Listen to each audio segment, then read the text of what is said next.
લોકનો અધિપતિ રાક્ષસ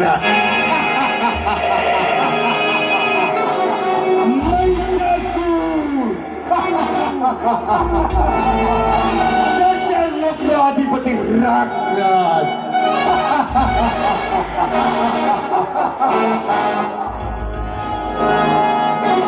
મહિષાસુર ચર્ચલ લોકનો અધિપતિ હું મહિષાસુર રાક્ષસ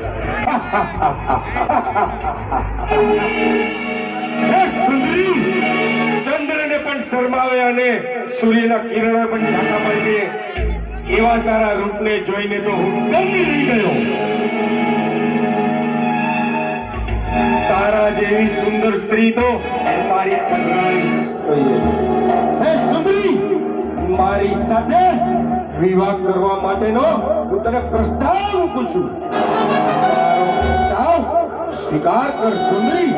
આ જગતમાં મારાથી ઉત્તમ વર તને કોઈ નહીં મળે.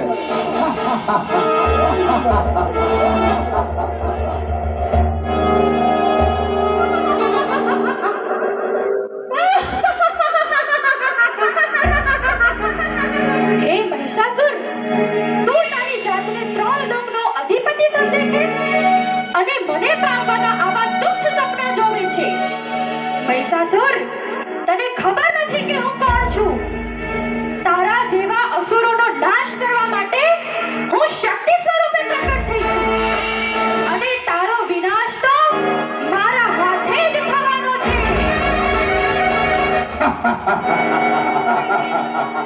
શક્તિ સ્વરૂપ 4 લોકનો અધિપતિ રાક્ષસ શક્તિ સ્વરૂપ. શક્તિ સ્વરૂપ. હે સુંદરી, આમ તો તારા જેવી સુંદર સ્ત્રીના મુખ ઉપર ક્રોધ ઓળખ્યો નથી લાગતો, કિંતુ તારા જેવી સુંદર સ્ત્રીએ તો આ તન લોકના અધિપતિ રાક્ષસનો વિવાહ પ્રસ્તાવ હસીને સ્વીકાર કરવો જોઈએ. સુંદરી, તું ખુદને ભાગ્યશાળી સમજવી જોઈએ. તન લોકનો અધિપતિ રાક્ષસ મહિષાસુર.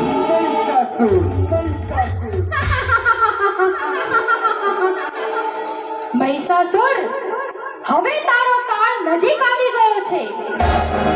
મહિષાસુર, જેમ વિનાશકાળી વિપરીત બુદ્ધિ આવે છે તેમ તારો વિનાશ હવે નિશ્ચિત છે. સાંભળ મહિષાસુર, તું મને પામવા ઈચ્છે છે ને? તો યુદ્ધ કર મારી સાથે. જો યુદ્ધમાં તું મને હરાવીશ તો હું તારો વિવાહ પ્રસ્તાવ સ્વીકાર કરીશ. મહિષાસુર, યુદ્ધ કર મારી સાથે.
દેવી દેવી ના ના માં માં માં માં ક્ષમા કરો માં માં હું ઓળખી ગયો શક્યો માં ક્ષમા કરો માં શક્તિ સ્વરૂપ સૃષ્ટિનું સર્જન કરનારી માં શક્તિ ક્ષમા કરો માં ક્ષમા કરો હે અસુર, તારો વિનાશ તો નક્કી જ હતો. વિધિના લેખ એ જ હતા, પણ મરતા મરતા તે મને માં કહી, મારી શરણ સ્વીકારી.